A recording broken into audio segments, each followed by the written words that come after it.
Welcome to the HubZone Chamber of Commerce's Meet the Experts video series. My name is Neil McDonough. I'm the president and founder of the HubZone Chamber of Commerce and your panel moderator for these sessions. The purpose of the Meet the Experts video series is to help small businesses from Guam to the U.S. Virgin Islands and every state in between hear advice from key panelists representing various agencies and organizations around the country.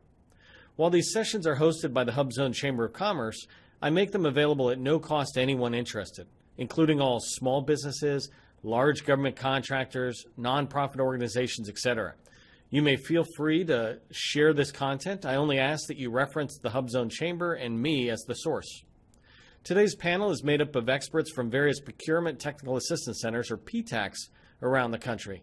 We have panelists representing 4 states: Washington, Virginia, Idaho, and Oklahoma. I'm going to let the panelists introduce themselves, but we'll say thank you so much to all 4 of them. If you're a small business and you don't have a relationship with your local PTAC, then you're like a cook without a recipe. You can definitely get started, but who knows how successful dinner's going to be. Go ahead and sit back and get ready to learn a lot from these experts in government contracting. So I want to thank the panel for joining us. I really appreciate you all taking the time to talk with small businesses today. So let's go ahead and get started with a quick intro, and maybe we'll start with Anna and then work our way around the panel. Neil, thanks for doing this and for having us. My name is Anna Urman. I'm the director of the Virginia PTAP. We are a statewide program hosted by George Mason University in Northern Virginia. I've been director for about 5 years, and just by way of background and what makes, why I wake up and love government contracting, I have a master's degree in procurement law, and I've been doing market research and analysis and the spreadsheet part of government contracting for about 15 years.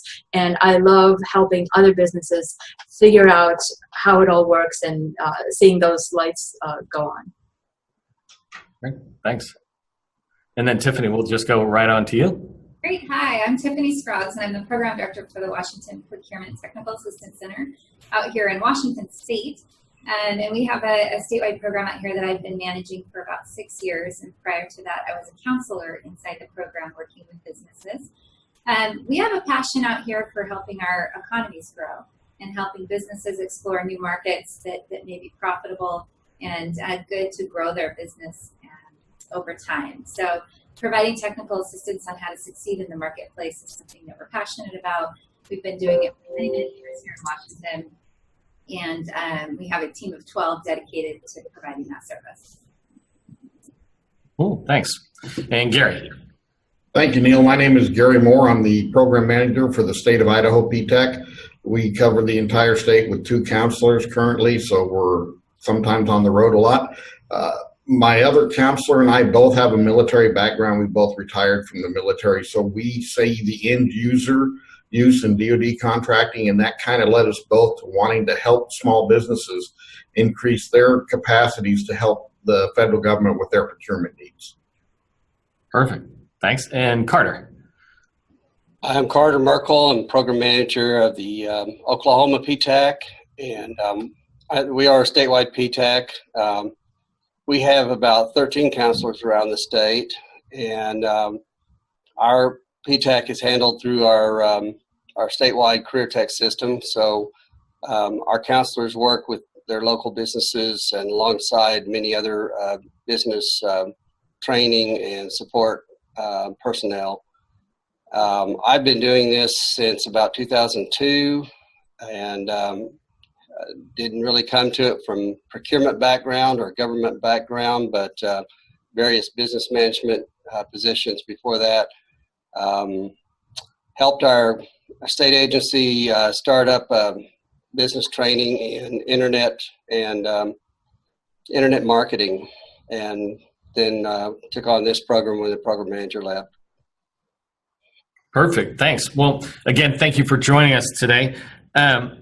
We're going to kind of break this panel into 3 sections, just letting the listener know. I want to chat about PTACs, really just helping people know. I mentioned this to you early on that I personally didn't really understand the value of PTACs until way into my career as a small business owner. So anything I can do to help other small businesses really see the value, I want to talk about that. And then we're going to talk about the power of the PTAC. So this difference between just what is a PTAC and then what can the PTAC do. And maybe we'll end this panel session with some lessons learned. So just giving a heads up to the folks who are listening. And Carter, I might start with you because one, the HubZone Chamber of Commerce who's hosting this is started out of Oklahoma where you're at. And so maybe I give you the first question, but also because in your name on the video, you've got an acronym that I don't know what it is. So I'm going to ask you what that is in a second, what OBAN is. But, you know, one of the things that small businesses here is there's all these organizations we should be getting out there and get involved in. Can you give us just a brief introduction of, you know, what is a PTAC? Well, let me just stop with that question, right? What is a PTAC? First, beginning with what's OBAN? A lot of PTACs have a local name as well as a federal program name. We started out and have been in business in existence since the mid-1980s. And for most of that time, we were known locally as the Oklahoma Bid Assistance Network. Okay. And when I came along, I started branding the acronym because it was a whole lot easier to remember than the Oklahoma Bid Assistance Network. So OBAN became our name for a long time, and then more recently, as the term PTAC, a Procurement Technical Assistance Center, became known in federal offices especially, we started transitioning to include PTAC in the name. So we are kind of in a transition. We now call ourselves OBAN, Oklahoma's PTAC, but I imagine someday we will just be the Oklahoma PTAC. A PTAC is a specific program that was defined in law back in the 80s to provide something that only government could come up with, procurement technical assistance. And it's spelled out in our agreement with the DLA that manages the program as to exactly what procurement technical assistance is. And we're all sponsored locally by various organizations, and so we take on a different look across the entire country, but the core services are the same. So some of those services I think are economic development, and Tiffany, you had kind of mentioned this a little bit in your introduction on what you guys are very passionate about out there. Can you explain a little bit more about what does that mean when you say economic development for the community and as it relates to PTAC support?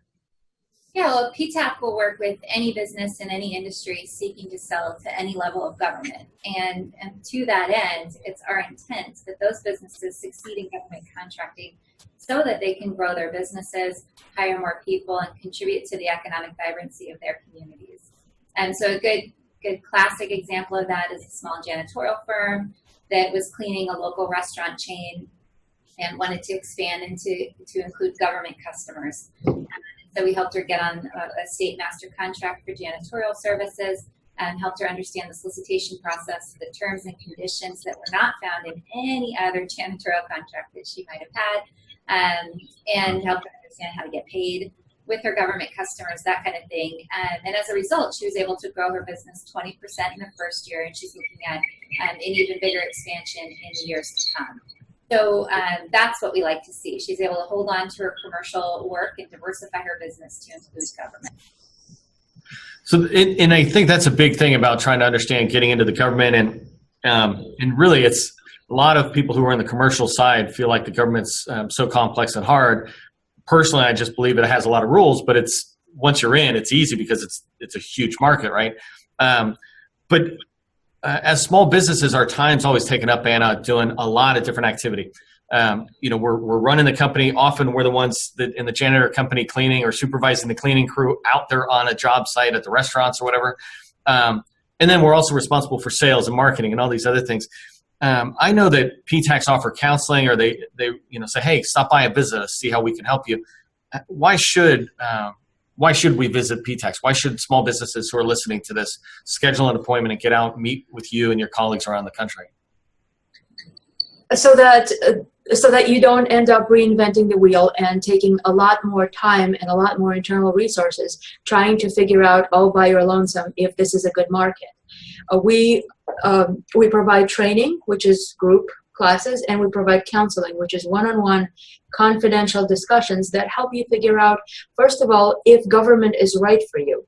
And if so, what level of government? Is it local, county, municipal contracts?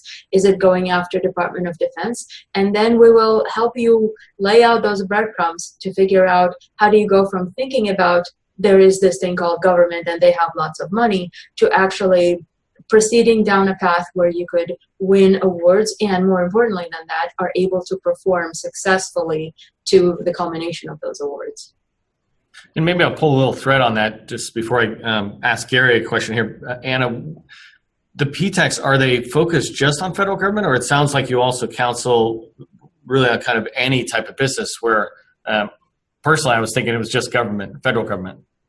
It's any part of any public sector agency. In fact, we're all funded by the Department of Defense, Defense Logistics Agency, which also requires us to seek matching funds from a state university or state government. So there's a significant stake of interest by a local government as well. And to what Tiffany said, the economic development picture, the business is able to grow and benefit the local economy and create jobs and build a tax base and ultimately impact those local, municipal, county governments as well as federal. Okay, that's perfect. And that's great because that was a misunderstanding I had even on the scope of it. And just listening to the introductions that each of you did, Gary, it sounds like you've got really strong personnel there with two folks for the entire state of Idaho, and I've driven across Idaho. It's big. You know, how on earth do you manage an entire state with two people? I think is a softball question. And then the second thing is, what do you do? Like if somebody comes in, what are some of the counseling or training things you and your team might be able to provide? All right. Well, the way we cover the state is a lot of time on the road. But I have to give credit to Montana and Washington and even Oregon. They help us. A lot of times when I can't get up to northern Idaho, the Spokane PTAC will help. They'll provide counseling or whatever's needed, answer questions to the Idaho companies. So we all kind of work in a big network, even though DLA says that, we're supposed to only take care of what we've signed up to do. There's assistance provided by the other PTACs around the country to help PTACs out. They all know it, but we spend a lot of time on the road, and we try to do a lot of video conferencing or phone calls. The issue with video conferencing is Idaho's a very rural state, and a lot of times there's not high-speed internet where these companies are at. So it's very difficult. And the second part of the question is some of the counseling tips we give. Before I bring anyone into my system, I have them come in and we sit down and we talk about their business, what they want to do with it in the realm of contracting, whether they're looking at state contracts or just local, or they want to explore the federal world. We explain to them some of the pitfalls of trying to contract with the government, because it's not easy. You have to be very meticulous, and one of the biggest problems they all have is understanding the FAR, because it's written in almost a foreign language. So helping them understand the FAR and actually what a contract says. We help them do some market research. We explain to them that if they only want to work in Idaho on the federal side, probably not a lot of good opportunities. So they need to be able to work outside of the state and expand. So it varies with each client that comes in, but we take quite a bit of time just to make sure that they're set up and ready to go for government contracting, because it doesn't do them any good or us any good if we bring them into the system and they're not ready. No, it totally makes sense. And I know, like, I'm in this Anna state out here in Virginia, so I'm right here in the DC area, and I talk a lot about how I can get into any office that I want. I mean, I knock on the door, schedule a meeting. It's really easy, and it doesn't cost me anything. I drive 30 minutes, I come back 30 minutes, and basically I can see my kids every day. It's much harder if you're in Idaho, Washington, or Oklahoma, for sure, or any of these other locations. I want to pull a thread a little bit, and Tiffany, maybe I could go out your direction, especially since you have a broader role as well than just Washington State. But what are there formal relationships between the PTACs across the country that they're trying to share things on a kind of an organized way that might be coming out of DLA, or is it really an informal sharing among peers across the states? Yeah, that's actually one of my favorite parts about being a program manager inside the program is the mutual respect and collaboration that we have among PTACs across all the states. So we're all connected in a national association called the Association of PTACs, and that's a group that we get together twice a year in person if we can, and then we have an online sharing platform. So if I encounter a question that I don't know the answer to, or one of my counselors is struggling with, they don't know the answer in Washington State, our team is unfamiliar with the situation, we can post on a national forum to ask other states, hey, have you guys ever encountered this? How did you handle it? And then we get best practices sharing with each other. And that really enhances the quality of counseling we're able to provide. It keeps us up to date on the latest and greatest news in government contracting. And it's one of the most effective ways we can do our job is to share that information with each other. The National Association also provides a certification program to ensure that all of us are learning what we need to know and applying that knowledge in a useful way to the clients that we serve. And so it's kind of a way to set a national standard, because what we do is unique. We're not contracting officers and we're not business owners, but we have to understand the needs of both of those groups and apply that knowledge to help serve our clients. So the certification kind of addresses that uniqueness in a way. That's perfect. And the last question I had in this area about PTACs is, and Carter, maybe you can help me with this, is it's something Gary just talked about. If you're trying to do federal business work and you're in Idaho and you think you're just going to be in Idaho, then you're not setting your expectations closer to reality, which is you need to go outside of Idaho. Can businesses who are not in Oklahoma or not in a particular state reach into the PTACs and ask for help in that state? Or me, for example, must I always go to Anna, or because I have two offices, I can go to you or Anna, but can we reach out to states that we're not in?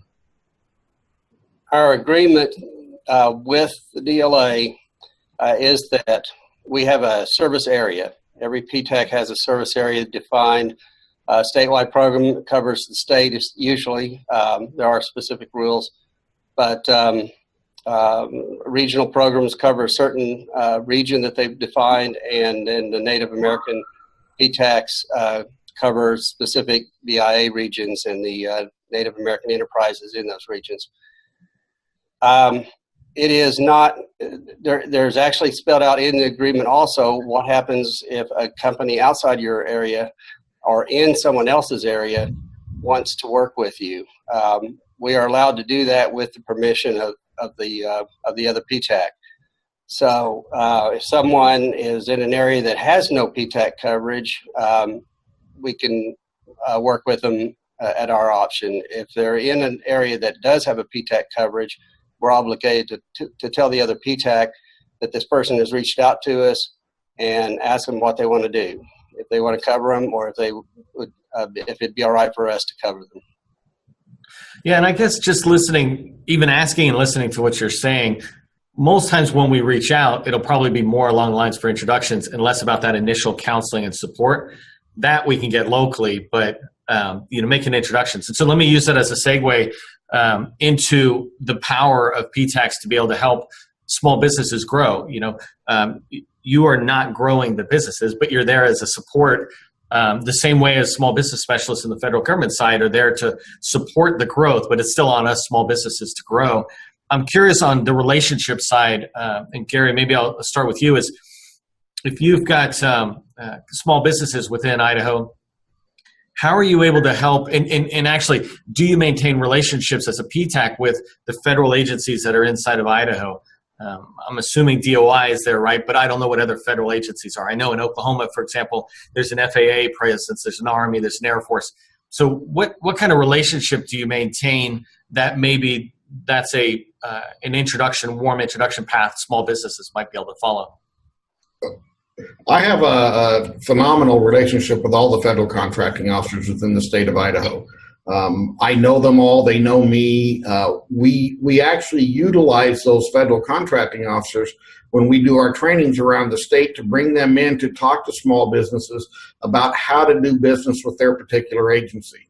When they have industry days, we support them.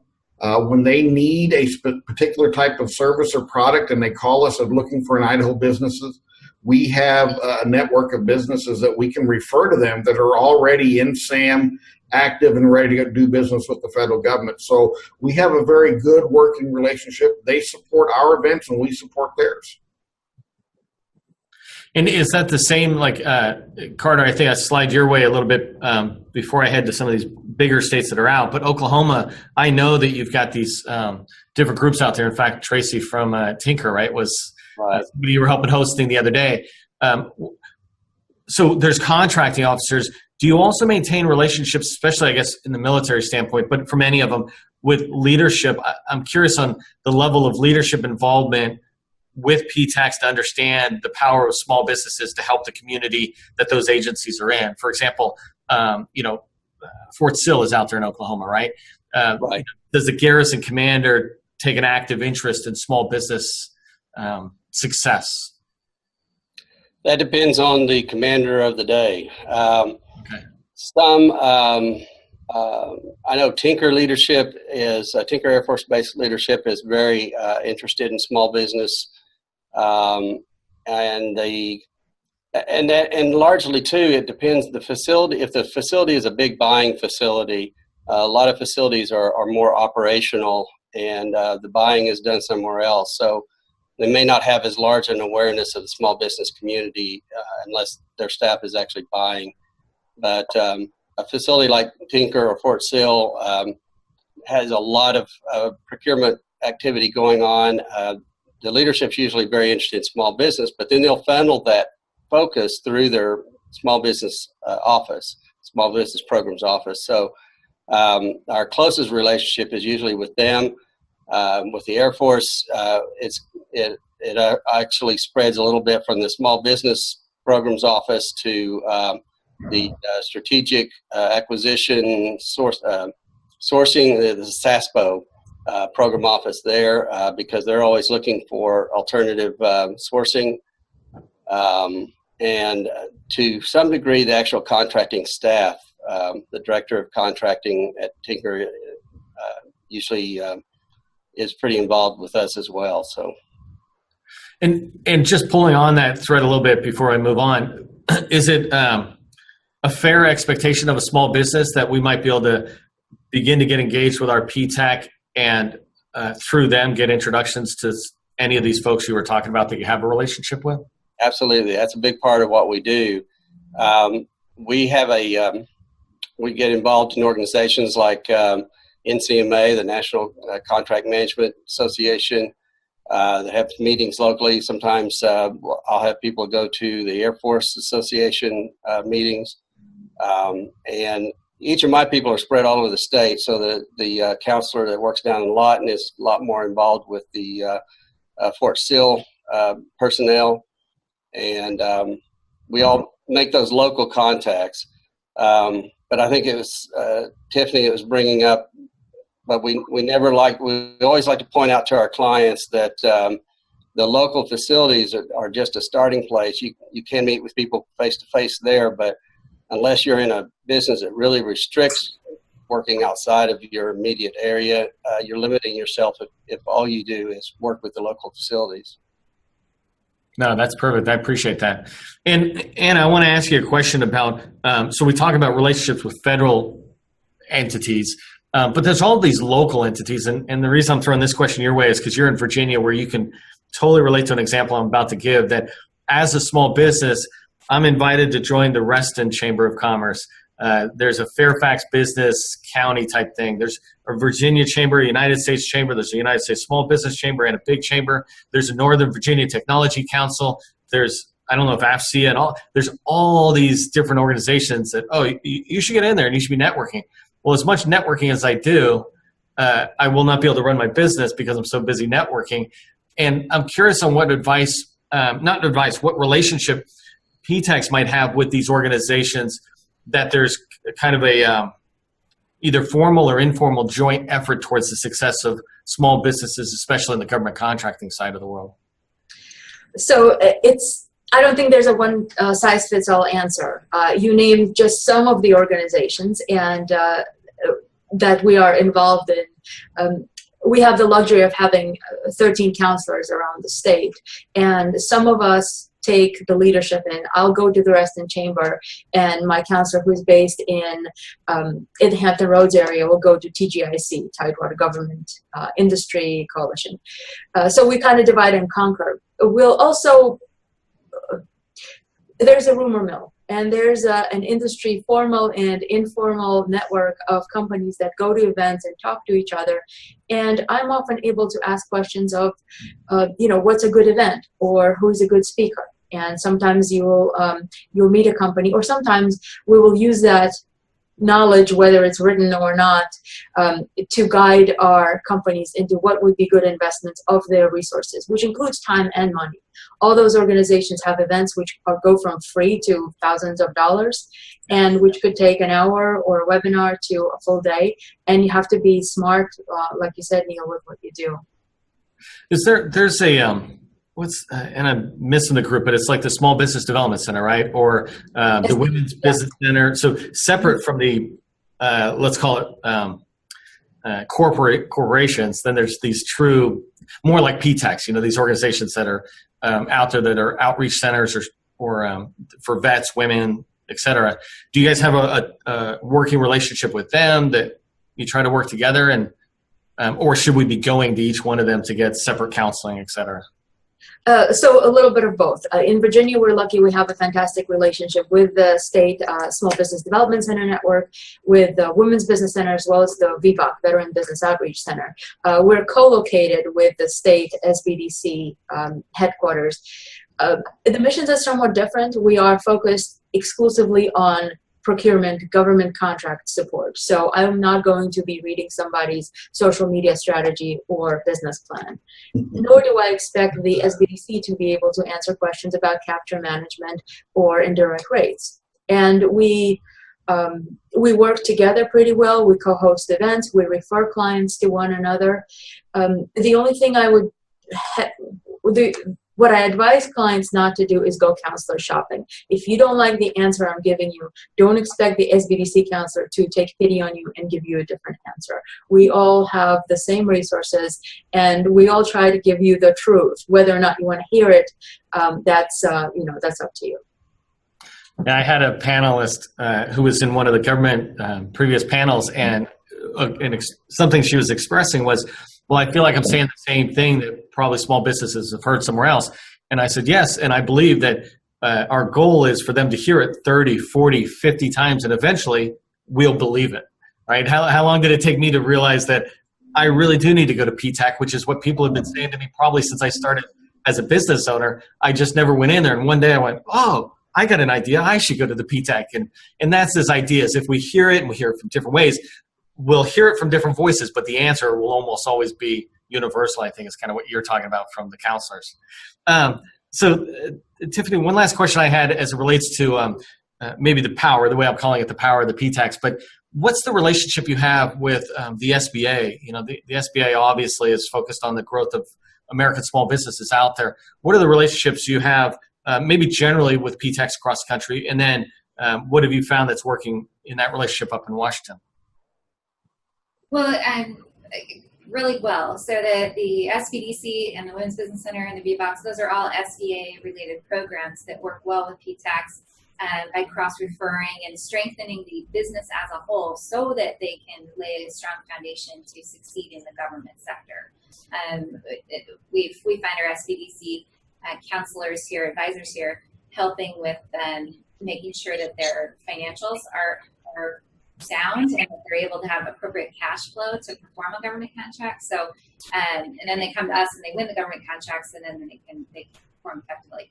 As far as the SBA staff is concerned, in Washington State, we have an excellent relationship with the Seattle and the Spokane SBA offices there, and the business opportunity specialists within the SBA that work with the 8A certified firms. We'll do a ton of cross referral. We'll share best practices. We see each other at events all the time. We co-host events sometimes, and so the relationship is very strong. And I think that's true in most parts of the country with the SBA staff. They need us, we need them, and we work well to enhance the businesses that we serve. I just want to actually clarify a little bit, because I'm looking at the SBDCs, for example, as if you're just getting up and running with your business. The counselors in there are designed to help, those early questions, business type questions. PTAC, I love it, that says procurement, right, in the name, is focused on trying to win the contract or procuring new services. If I'm following that thread kind of correctly, where do, when you think about the women organizations or veteran organizations that are coming out of, or programs that are coming out of the SBA, and I'm asking you kind of speak a little bit on their behalf, but what's their role if that could just really be filled by SBDC? Yeah, well, so in our state, and I think in most states, the SBDC is focused on established businesses. The startup questions, the people that are thinking about starting a business or in the very early stages of business planning tend to end up at SCORE. But so the SBDC in our state are usually well established. They have sales, they have employees, and they're ready for government contracting, or ready to take their business to the next step. Or maybe they're in trouble and they need some advising as to how to shore up some problems that they may be experiencing. But usually the SBDC is focused on job growth and how to get more, how to grow the business so that they can hire more people, and how to get access to capital, that kind of thing. So as far as the Women's Business Centers and the VBOX in our state, the Women's Business Center is co-located with us, as is the SBDC. And they do more business coaching. So helping the entrepreneur at all stages of growth, from the startup through the growth stage, coaching the business owner to really own the business and to set up systems and controls and their pricing that reflects a profitable, sustainable business model. So rather than business advising on how to get that loan and loan packaging, our Women's Business Center might coach a little bit more about how do you grow that business and help hold them accountable as they make that journey along the way. And our VBOC is focused on the veterans. So they do veteran-specific events, and they tend to pull in more veteran business owners as a result of that, which is great. And they do a ton of cross referrals. We're actually partnering with them on an event at Joint Base Lewis and Ford here in the next couple of weeks. So it should be fun. No, that's perfect. Lewis is actually where I was for almost my entire Army career. So yeah, it's 20 minutes north of me, right? Wait, I thought you were in Spokane. No, you're in Olympia or something, or? Yeah, just south of Tacoma and Lacey. Yeah. Okay. Perfect. Well, so then as we move into this third section or third phase, and I want to talk about your experiences out there on working with small businesses. There's really to get into best practices here, and there's 4 of you, and what I was hoping to do is to maybe do a round robin on something you think is best practice that you'd like to see more of us small businesses continue to do, especially as I understand the role of the PTAC really being about procurement. So we're talking about going this direction. So what are some of the best practices, one each from you, that we would advise? And then from that, I'm also going to ask the opposite, right? What is something we do as small businesses that if you could wave a wand, you would have us all stop doing this one thing? And the fun part is you can't repeat each other's answer and go, oh, well, I'll say what they said. So we're looking for 4 good ones. And so maybe I'll start, Gary, with you on when you think about best practices and you'd like to see more of us repeating a particular best practice out there, what would that be? Well, from my perspective, it would be marketing your company and understanding how to write a good capability statement. There are a lot of contracts, and I mean a lot, that are under the $25,000 threshold that never make it to FBO, one of the job posts or one of the contracting posting sites, that a contracting officer can look at a couple of the capability statements and call companies and get quotes. That's a huge market that's not tapped very well, and I think I would encourage all small businesses to get their capability statement put together and send it out to the appropriate agencies. So let me pull a thread a little bit on that. So when you talk about getting it out, and this goes back to that question about where do you market to, there's tens and maybe even hundreds of thousands of buyers in the federal government. I don't even know how many small business specialists there are just in the federal government, right? How do we begin to decide who we send it out to? Because I know one of the bad pieces of advice is don't spam me your capability statement. So there's this blend. Any advice for us on how we begin to get rolling on getting that capability statement out to try to target those under $25,000 opportunities? Yes, you need to do your market research. You need to figure out what government agencies are procuring your product or service.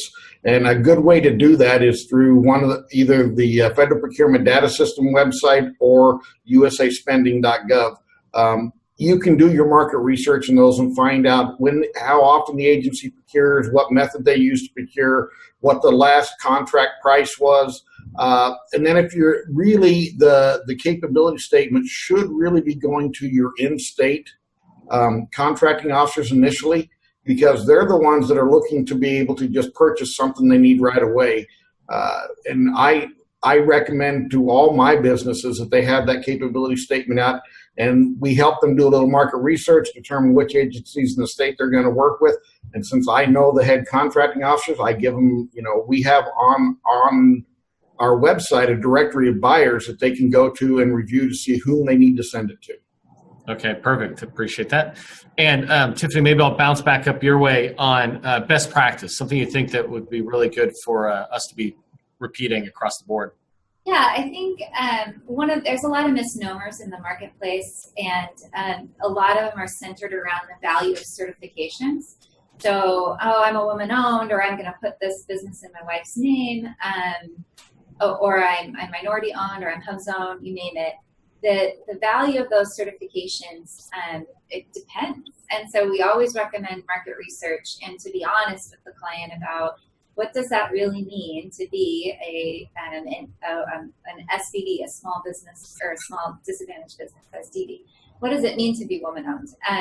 And whether or not that certification is worth pursuing, or whether or not you're eligible. So there's no silver bullets in government contracting that are going to make it easy to go through. It's still a difficult process that we can assist with.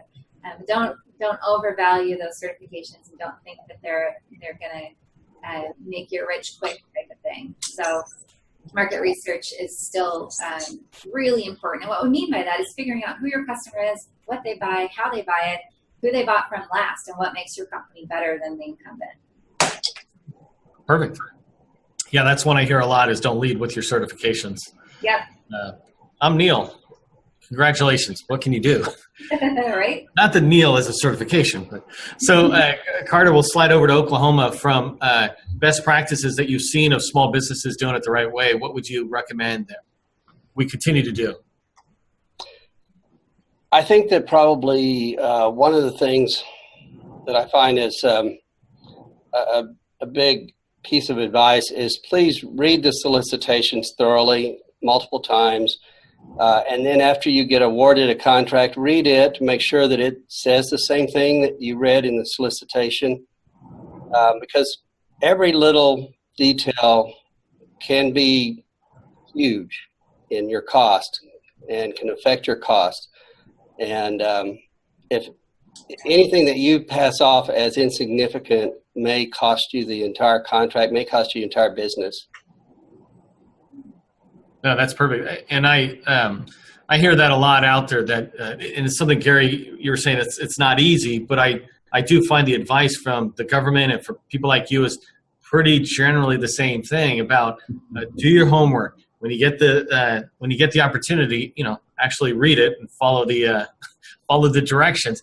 If you do those basic things, you won't be weeded out. Doesn't mean you win, but it's at least you can go forward. And I think, Carter, that's what you're kind of alluding to is sometimes we just don't read it and realize that it says this instead of this. So perfect. And then Anna, how about you for a best practice tip for us to actually do? So what I wrote down is manage your calendar, manage your clock. And it is really giving yourself enough time to understand your customer and to be able to represent your company adequately and to give yourself and your staff enough time so that you're not killing yourself over the weekend trying to write to a proposal that you didn't prepare for. So part of that calendar management is understanding your customer's timeline, and your customer, and we've been talking about them, are the federal agencies, the state agencies, but also it's those other companies that you may be teaming with or subcontracting to. You need time to also, when you're looking for our help, sending an email at 3 o'clock on a Friday and expecting me to answer you by 10 a.m. on Monday, that may not happen. I may be teaching a class Friday morning or whatever it is, but there is help out there, and we're happy to jump on it. And if I have time on a weekend, I will answer emails, but let's not set the expectation that, I want to see my kids once in a while too. So I'll, and also time that companies don't think about is on the back end. Sometimes you need time to line up your financing and get your accounts and your business infrastructure set up.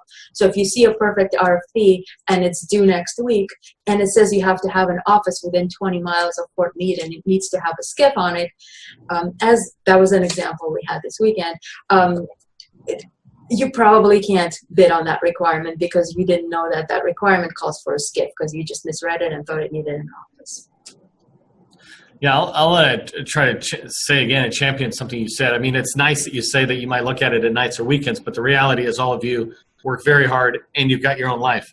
There was this great line I heard about entrepreneurs. The entrepreneurs are sitting around in a circle complaining about how come my employees don't work as hard as I do?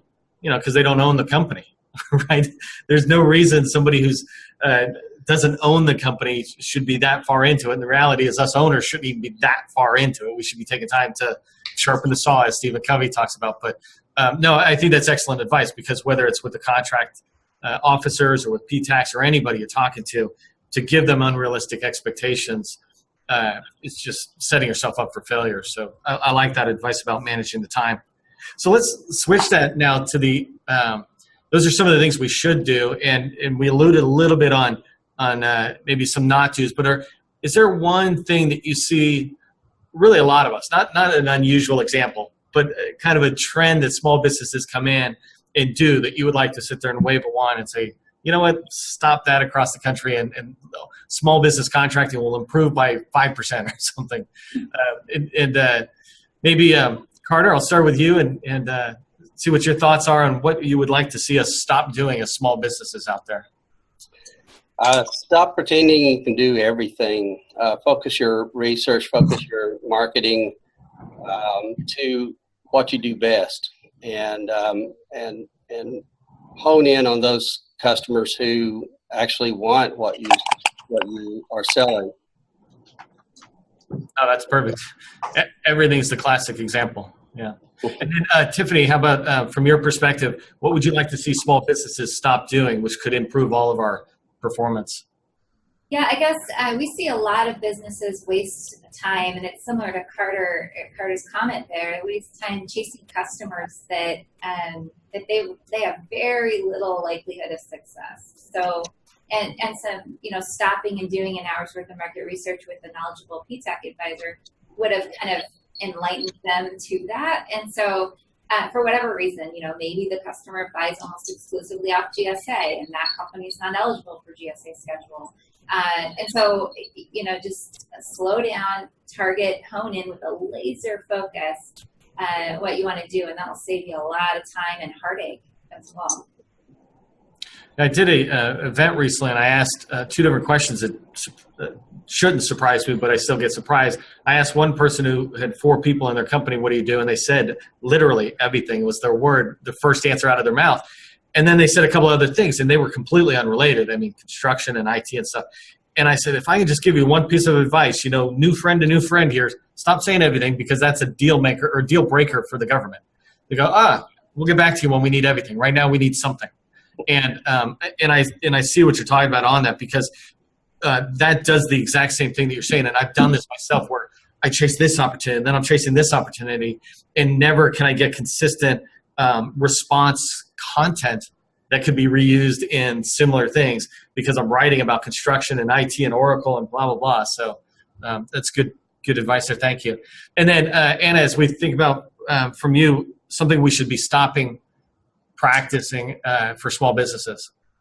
All right, so first of all, to something you said earlier, I was adjusting my camera because I do have a magic wand above my whiteboard there. That's for funny.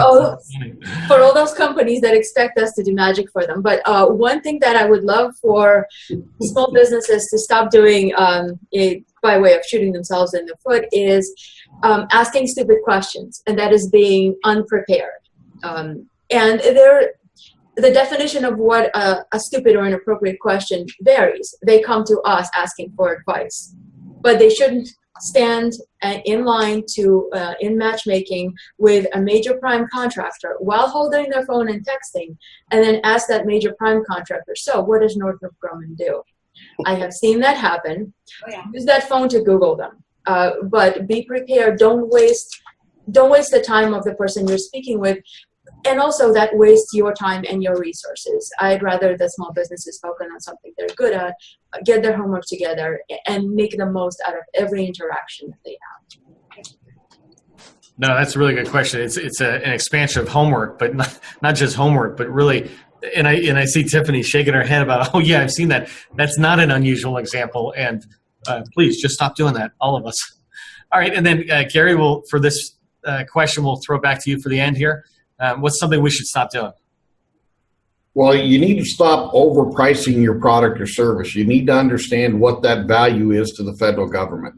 And that goes back into doing your market research again as to what the last contract was let for. It's been my experience that a lot of small businesses outprice themselves from consideration because they're trying to make a huge profit off the federal government's back, and the federal government doesn't do that. They're looking for a quality product, fair pricing, and on-time delivery. So I would say understand your market with the federal government and price your product or services accordingly. As long as you don't lose money. Yes, yes. Getting your foot in the door by losing a ton of money on a contract is not a sustainable practice.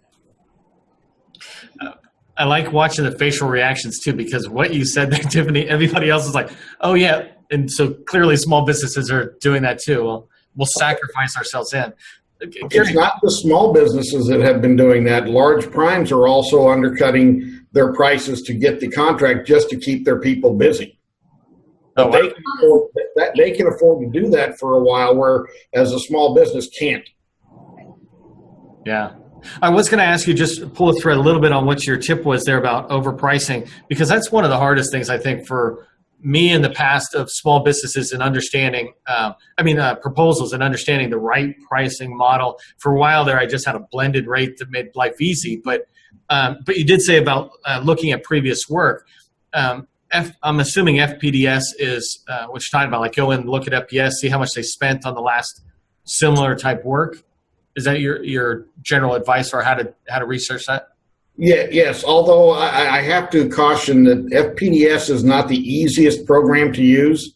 USA Spending puts it more of a Windows-based format, but I can get a lot more pertinent data going through FPDS than I can through USA Spending, because I can go back several years, 20 plus years in FPDS if I need to see the trend in the contracting for that particular job that I'm interested in. And I can see the frequency and how the government bought it. So as Tiffany alluded to, being on a GSA schedule, if that's how they're buying and you're not on the GSA schedule, there's no sense even going after the contract. So it's just a great market research tool that can help you determine your price point.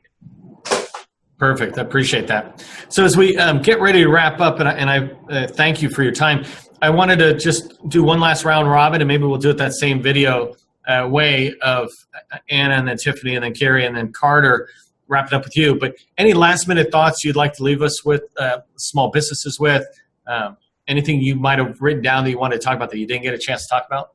And so we'll start with Anna. Thank you. So dear small businesses, do what the counselors tell you. There's a reason that we advise you certain things, and there's a reason for our processes. And PTAC counseling is free, but we do ask you to fill out forms and your semi-annual or quarterly surveys, because we get graded on and we have to report on that as well. And we love to share your success stories, and we love to share all the good news that you have. So let us know how you're doing. Stay in touch with us. Let us know how we can help. That's perfect. Thank you. And then Tiffany. Yeah, I think entrepreneurs are, independent people. They build businesses from nothing, and they oftentimes did it all by themselves. So then relying on a Ptac counselor for advice can feel really foreign. But I've called clients that I was working with. Hey, I haven't heard from you in a while. It's been 9 months since we chatted. How's it going? And say, gosh, I haven't been paid in 6 months. Can you help me with that? And it's like, yes, you should have called me 3 months ago when you noticed there was a major problem there. So, surround yourself with a team that can help you go where you want to go, and have that team include your Ptac counselor. One of the things that we do really well are proposal reviews. But like Anna said, we need time to really red ink it, and you need time to respond to our comments. So don't send it to us the day it's due and expect us to spend time redlining it when we know you won't have time to fix our corrections. So, but people who use their Ptac win more contracts. So use your Ptac. Yeah, no, I'm going to call some of these things out and put them in there. But proposal review, I mean, it's such a huge thing, for us to reach out. I'll advocate that a lot to people who are listening. So, Gary. Yeah, I want to expand a little on what Tiffany said for a minute. We do proposal reviews. We enjoy doing them. But one of the things we have to do also is read the solicitation so that we understand what you're trying to say. So that the more lead time you can give your Ptac office or counselors to review the solicitation and the proposal, we can provide you with a better input. So just make sure that you're aware of that we can't, Anna's the only one I know with a magic wand that can do things with magic. So we need to have a little time to be able to work. And we're just here to help you. And I know Ronald Reagan said those are the worst words you ever want to hear. But truly, we are here to help small businesses. Well, I mean, Jerry Maguire took it a little farther by saying, help me, help you. So right. I'm with you on getting that stuff done. Carter, and to you. I would like to pretty much reiterate, use your Ptac. Don't disappear on us. Don't forget we exist and rely on us to call you 9 months later and ask you how things are going. So many times life gets busy, and I think probably the best comment I'd ever heard from a client, we were asking him what was the value of our Ptac, and he said, well, it's like having a free, even if part-time, a free extra executive on my board. My counselor is there with me when I need them. Is always ready to help with ideas and guidance. And he said, I would have to pay big money to have somebody like that on staff. No, that's perfect. And I really want to say again, thank you for spending your time with us and sharing this information, because as I mentioned, I've been a small business owner on good companies and failing companies. In all of them, I never took advantage of Ptacs. And now I've seen the light, and I'm really pushing that, and I'm really hoping that this video helps a lot of people out there realize that you can get executives like yourselves who are willing to help and provide some of that guidance. And sometimes just an hour of your time is worth 40 hours of somebody else's time. And so we appreciate that. Thank you very much for being on the panel. Thank you. Thank you. Okay, that concludes the Meet the Experts session. I wanted to again express my deep appreciation to Tiffany Scroggs, Anna Urman, Gary Moore, and Carter Merkle for making the time to participate and share their thoughts with you. We provide their contact information below, so reach out and say thanks while you're introducing yourself. And don't forget, if you don't have a relationship with your local Ptac, start today. Procurement is the first word in their name, and they're committed to the success of small businesses. Go to the regional links page here on our site, and you can find the link to your local Ptac. I'd also like to thank Carrie, Jim, Christy, Sue, and Cecilia from my team, who work tirelessly to find panelists willing to participate and then organize each of these events. Finally, use the comments section here and give us suggestions for improving the session. Submit any questions you'd like to see us dig into, or make recommendations on panels you'd like to see hosted. Only through your feedback can we really improve these panels and provide content worth your investment and time. Remember, you're only one contract away. Go make it happen.